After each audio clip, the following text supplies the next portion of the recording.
Yes, Nurse Crane? How can I help you? I'm so sorry. I know Dr. Swansea wanted you to rest, but we have somewhat of a crisis. A crisis, you say? Our supply of antiseptics is nearly depleted. I was hoping there was another box up here, but...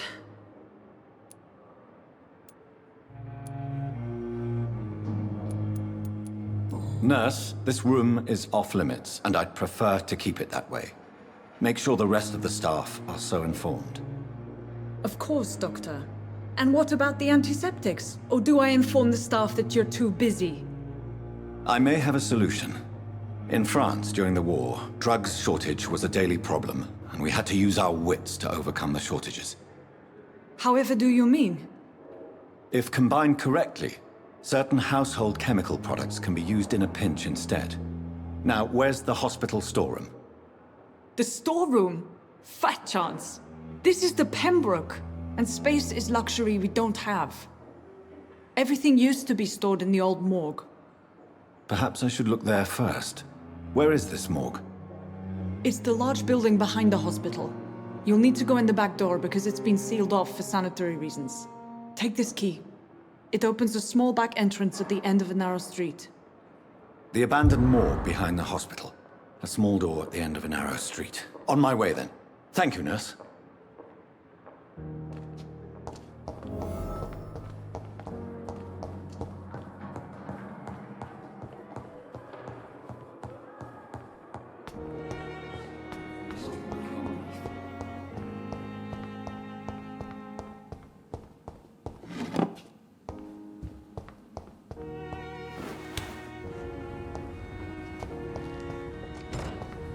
I cannot enter. Scowl voices in the garden. I should investigate. If they were to find somebody.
Behavior is similar to the infected William Bishop.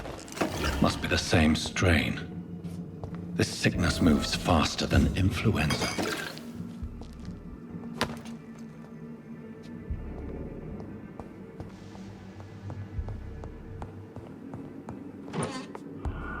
This key will surely grant me access to the basement.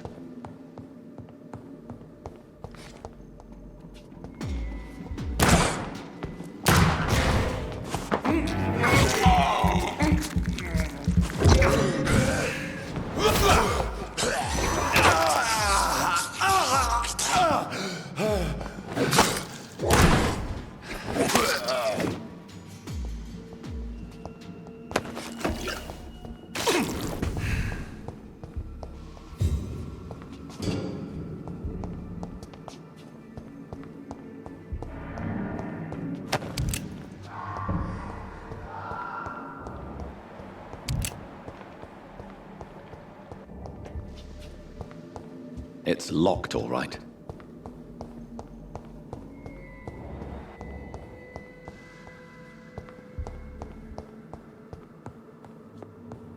Balls of Mars. Fortifiers. As popular as they are ineffective. But they do contain iron tartrate, and that might prove itself useful.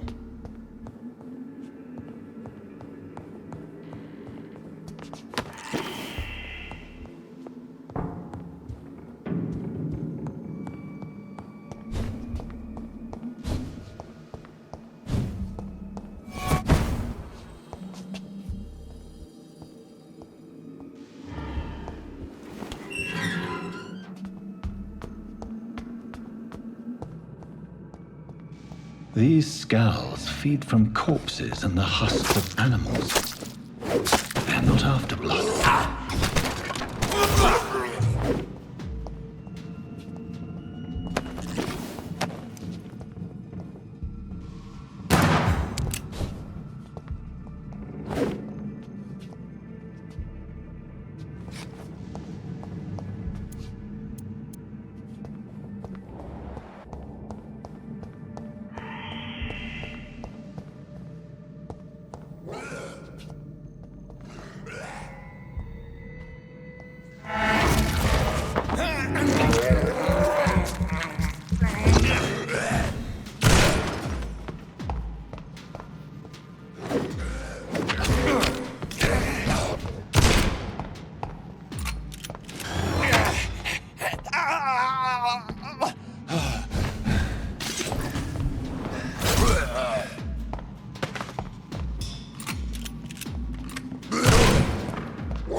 Mr. Connor's injuries don't match the report.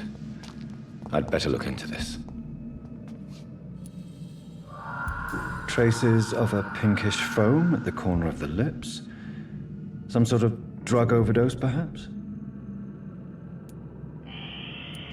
The chest was originally opened to perform the operation. The sutures are clean, but the chest has been reopened. Multiple abrasions and scarring on the arms and legs. Old and distinctive injuries of a sailor or a fisherman. A puncture over the left lung, possibly a chest tube insertion. Not the cleanest work, but I think it was successful. Signs of internal bleeding. So, Dr. Tippett's anesthetics were incorrectly dosed, causing the patient's death.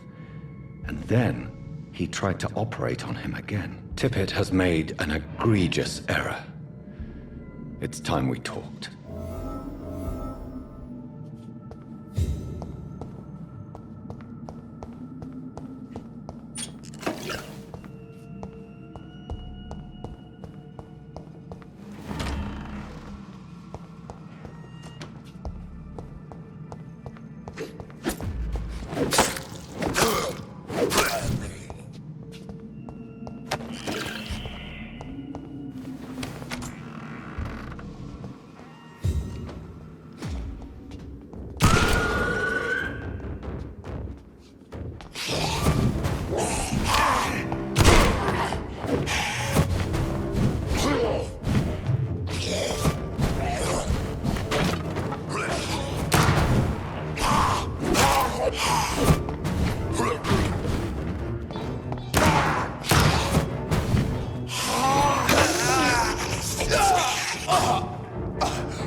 scowls can be so ferocious. I'm not sure I can defeat them without becoming stronger. To drink blood is so tempting.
It's locked.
Good evening, sir.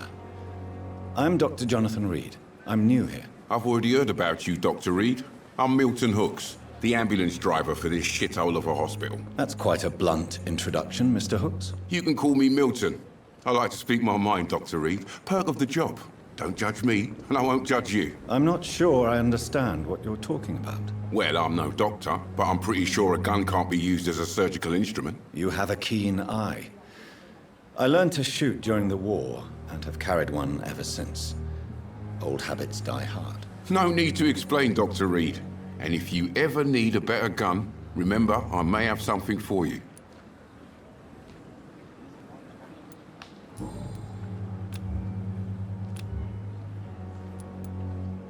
How is the situation around here? You want to hear the situation is all right? It's fucking awful. We lack everything, and it's getting worse every day. Are you really smuggling weapons through the hospital? And why not? I've already been attacked by patients, you know. And by gang members willing to steal my money. But you're not defending yourself. You're selling guns to civilians. You keep people alive your own way, Doctor. I offer them another way to protect their health. So what do you do exactly in this hospital? Apart from smuggling guns, I mean. I've been an ambulance driver since... too long, I guess. I'll bring sick people here night and day. It's a dirty job, but I get it done. Most of the time. Since you're on the front line, how is the sanitary situation in this vicinity? It's a complete disaster. It's even getting dangerous to enter some streets or buildings. Even the locals attack you. It sounds like things have been a bit rough recently. What's happened? Yesterday I got attacked by the patient I was bringing here. I escaped through the hospital's garden, but I lost my wallet when I was running. You left an infected patient outside the hospital? That's incredibly dangerous. Go there yourself if you want, but be careful, Doctor. I'd rather not bring your dead body back. I have some good news, Milton. What? The epidemic's over? I retrieved your wallet, with all the money and a certain picture. Well, yeah, Pippa Hawkins is my girl. So what? Is it the difference of skin colour that bothers you? Not at all, Milton. Good. Please, take this money anyway. To remind you to keep your mouth shut. Not everybody is as broad-minded as you, Dr. Reid.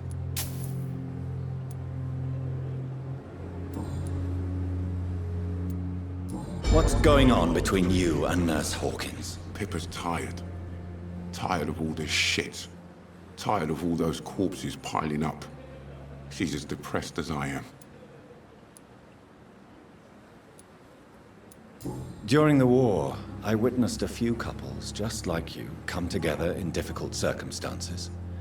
It can be very damaging. Maybe you're right. But we support each other. And that's all that matters. You do realize you could both get fired. Hospital staff are not meant to have intimate relationships with one another. Come on, Dr. Reid. Do you know how many rules are broken in this hospital every day just to keep it running? There's nothing wrong with what we're doing.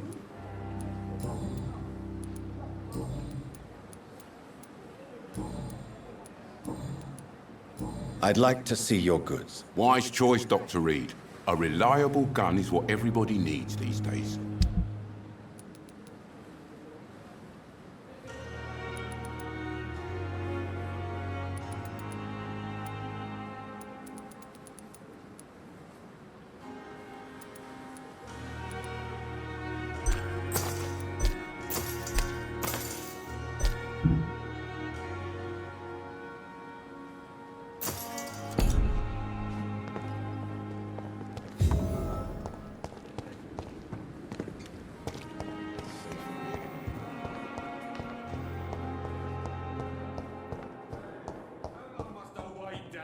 Blaming me will not further your agenda, sir. How long's it going to take to fix me properly? A month? A year? You have the right to disapprove of our methods, and you will kindly apologize when you're feeling better. Seems to be but in the circumstances, I'm willing to take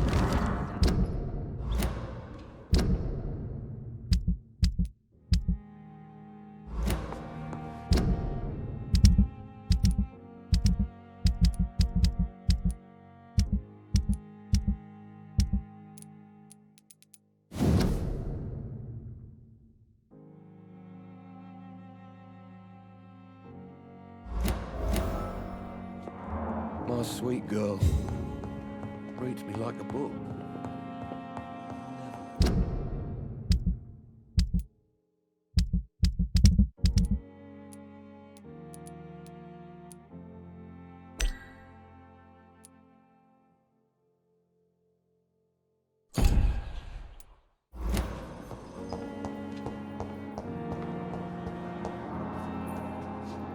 Good evening, sir. I'm Dr. Reid. I believe we're going to be colleagues. Reid, yes, I've been informed about your arrival. I'm Waverly Ackroyd. Welcome aboard, I suppose. Does my arrival inconvenience you in some way, Dr. Ackroyd? Let us just say that I don't particularly share Dr. Swansea's enthusiasm for hiring you. What we need here are reliable professionals, not overrated dabblers.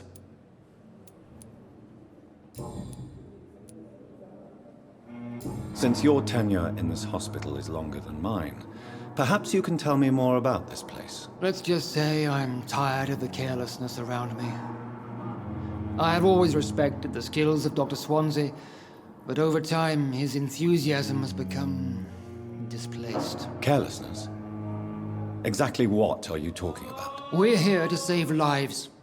The people who trust us are not volunteering for experimentation. They're here to be healed. I don't intend to run any radical experiments, Doctor.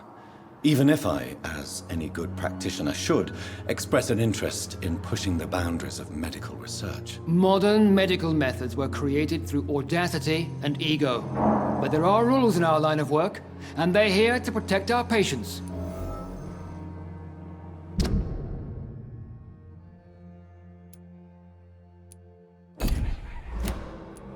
If you have a problem with me, Dr. Ackroyd, please feel free to tell me. Dr. Swansea has imposed your presence on this hospital without asking anyone's advice.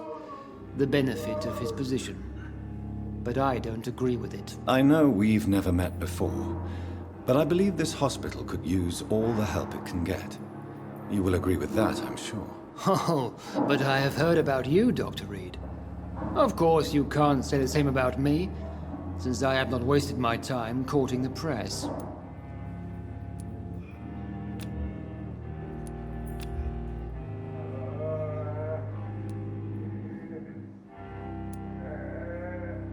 There is no need for such animosity between us. Don't you think the epidemic is already enough to deal with? That is one point we could agree on. And that is precisely why I want to be sure that you will be of help to this hospital, instead of a burden.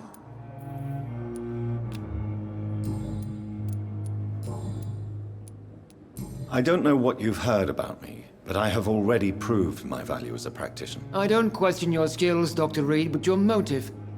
Is it money, fame, or are you truly dedicated? And what exactly is that supposed to mean? I served in the war just like you. But unlike you, I did not use the wounded to play the modern sorcerer. Be careful what you insinuate, Dr. Ackroyd. I only want you to admit you used those men to improve your theories.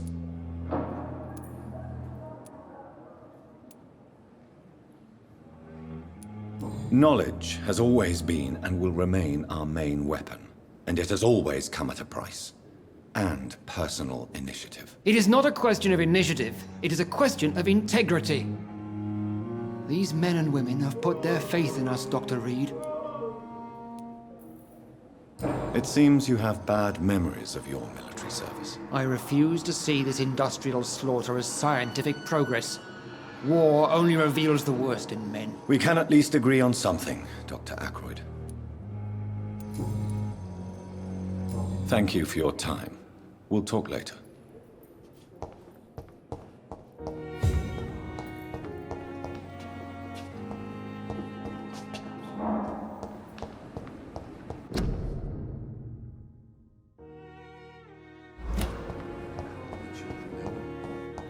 As for me,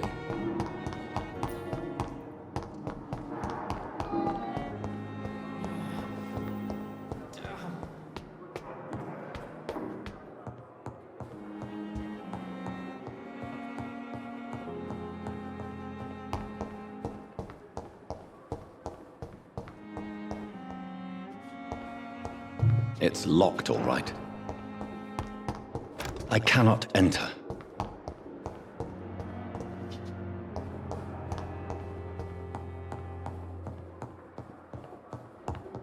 Not now. It's locked, all right.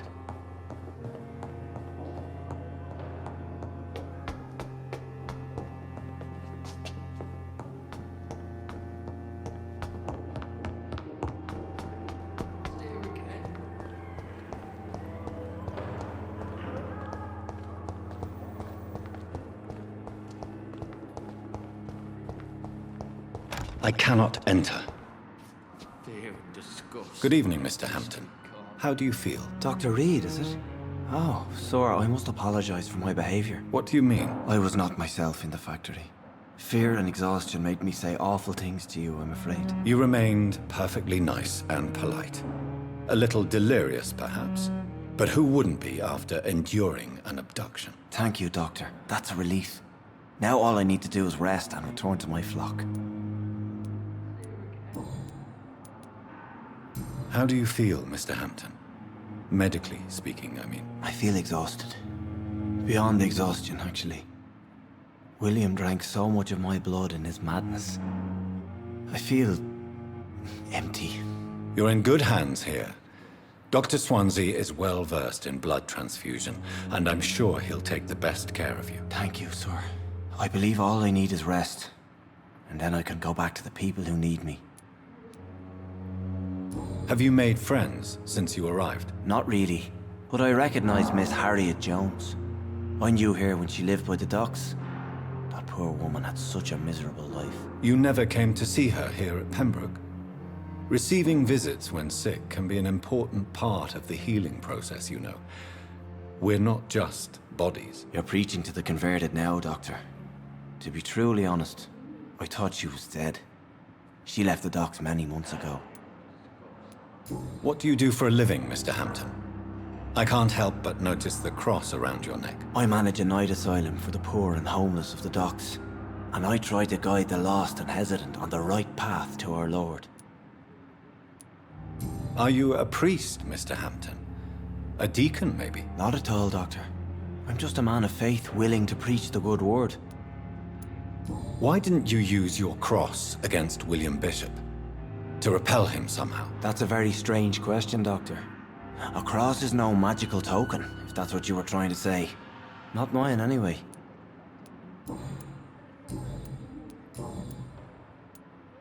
Do you know Tom Watts? The bartender from the Turtle. I met him before I found you in the canning factory. Tom? Yes, of course. Always the helping hand, good old Tom. Without men like him, corruption and despair would have wiped out the East End long ago. Who should I avoid in this part of town, then? Any particularly evil figures? Not really. Most men and women are just doing their best. And it's not my habit to speak ill of people I know, Doctor. People are still in despair. How could it be otherwise? The authorities have left us all to rot in this contagious nightmare. No drugs, no advice, nothing. It's a damn shame. How did you end up in William Bishop's den? I had received alarming news about his recent behavior. I went to his place and he refused to let me go.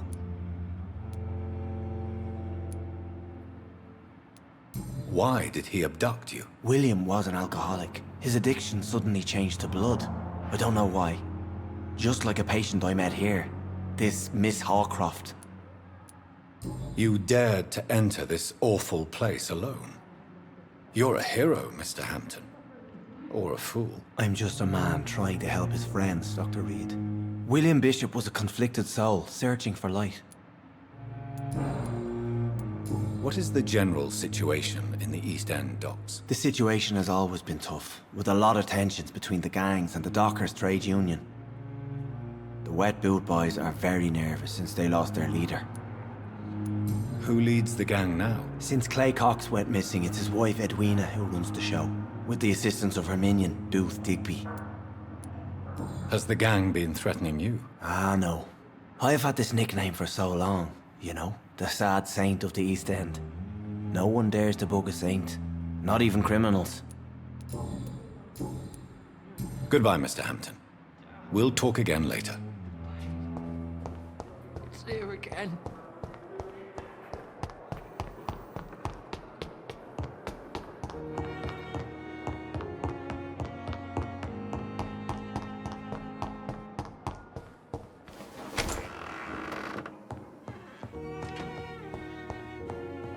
The flower's dying.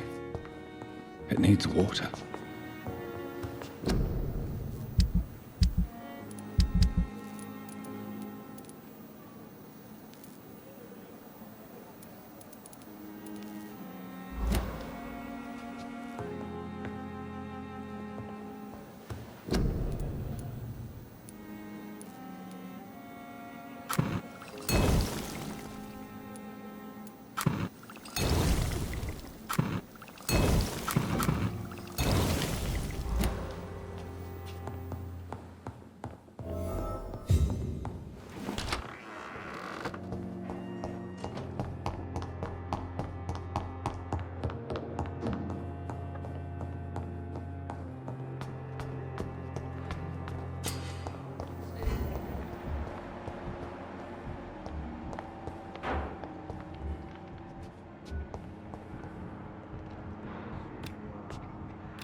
Finally, you've returned, Doctor.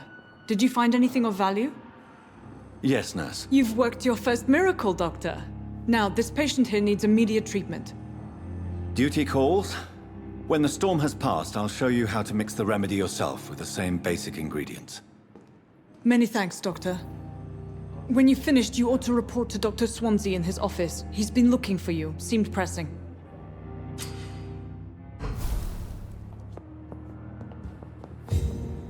Good evening, sir. Good evening. I'm Dr. Reid. Can I help at all? No, Really? Why are you here then? I don't want to talk. My throat hurts too much. I suppose that this pain is the reason you're here. Is someone taking care of you? Yes. And no. Could you at least tell me your name, sir? Mortimer. Mortimer Goswick. I have to go now, sir.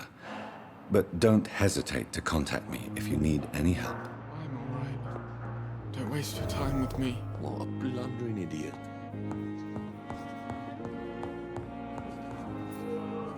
I'm quite busy right now, Dr. Reid. Thank you for your time. We'll talk later.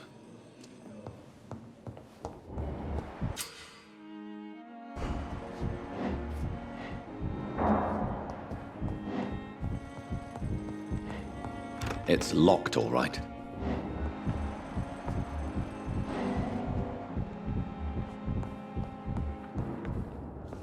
I don't want to speak about I will not How let can you we be down, sure my we're making boy. a difference?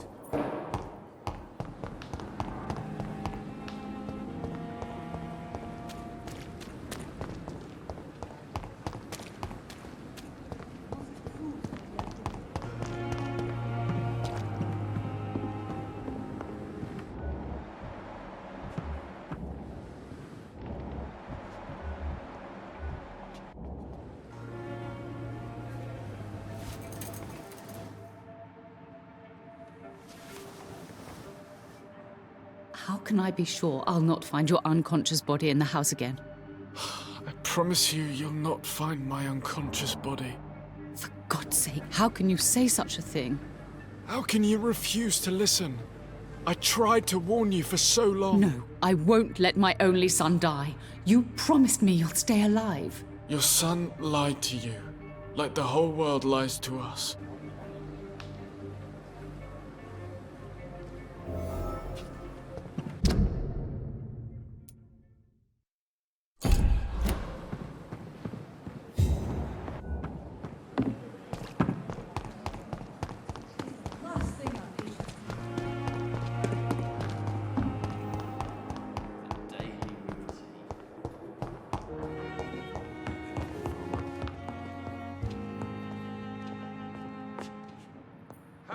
Good evening, Mr. Goswick. How are you? I'm okay.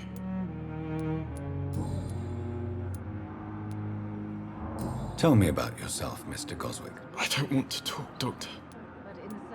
Admit it, Mortimer. Your mother had you hospitalized here because you tried to kill yourself. Yes, it's true. All right, then. This is the first time we've really shared information about your case. Shall we call this progress? Call it what you want, Dr. Reid. Can I help you in any way, Mr. Goswick? I wrote a letter for my mother. She was supposed to read it after my death. But I suppose she doesn't have to read it now. I see. And is this letter still near the place where you tried to take your own life? Yes. And I don't want anyone reading my last words. I mean, I'm still here. If you bring me back that letter, then perhaps we'll talk. You can trust me. I won't report you to the authorities. My one and only concern is your health. I guess I should thank you then. But in the circumstances, I'm willing to give you the benefit of the doubt. Do you need any help? I'm afraid I may, sir. I don't mean to be a burden. You are not a burden, sir. Healing you is my responsibility. And you have my gratitude for that.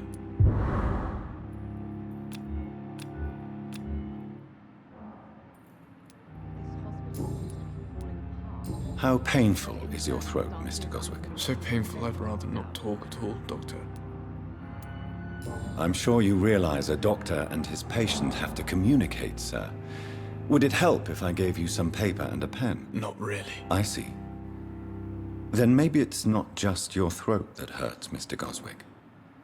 Perhaps your sore throat is just the consequence of something more hurtful. Yes, maybe. But I don't want to talk or even write about it now.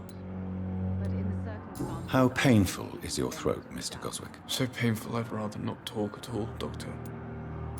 I'll let you get some rest, then. Good evening, sir. Doctor.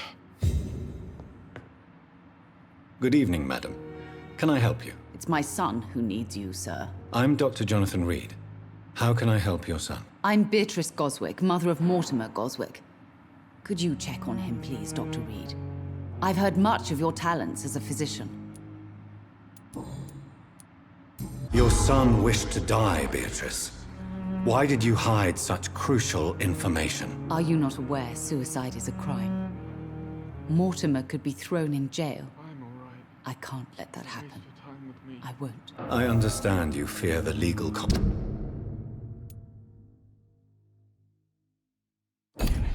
consequences, Mrs. Goswick.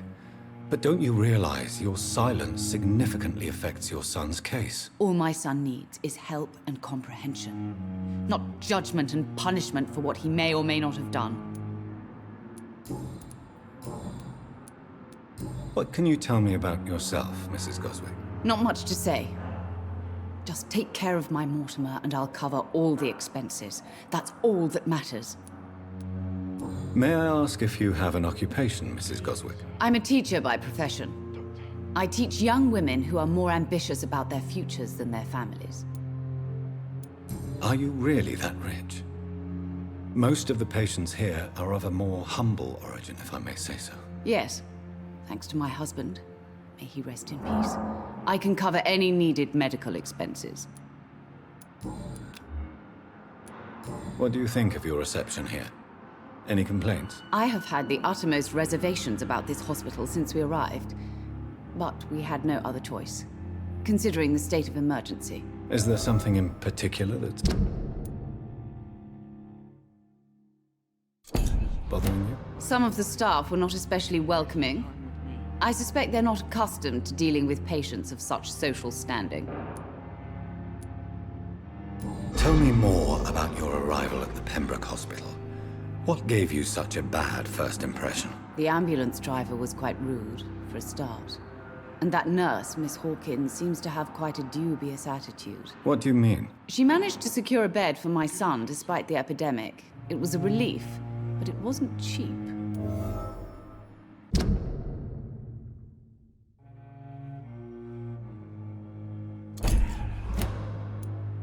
I share your concern, Mrs. Goswick.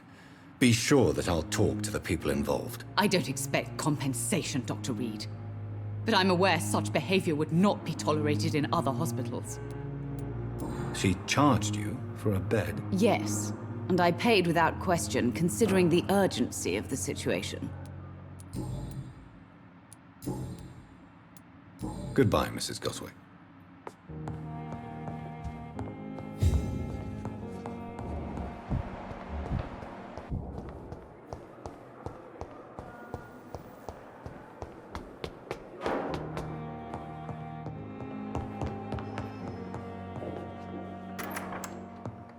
Please, Jonathan, come in. Fascinating, is it not? In the last decade, so many mysteries have been brought to light with our microscopes.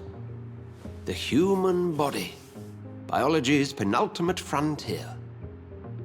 The more we explore its boundaries, the less we're able to trace a clear line between life and death. You, my friend, have a foot in both countries. The view must be vertiginous. It's at least as vertiginous as chatting about vampires with you, I would say. This must be all so new to you. This area of town, the hospital, a brand new life. How stimulating it must be. I wish I could share your enthusiasm, Dr. Swansea, but my condition defies scientific categorization. Undead? Unalive? Immortality defies logic. I cannot express my thrill at this serendipitous turn of events. The world's most eminent specialist in blood transfusions, a vampire. One might say a gift from heaven. I'm a dead man. I was murdered. Now I'm a murderer. Tell me how this is a gift. Forgive me. I've been an admirer of your work for a long time, and now you are so much more than a brilliant physician. And please, call me Edgar.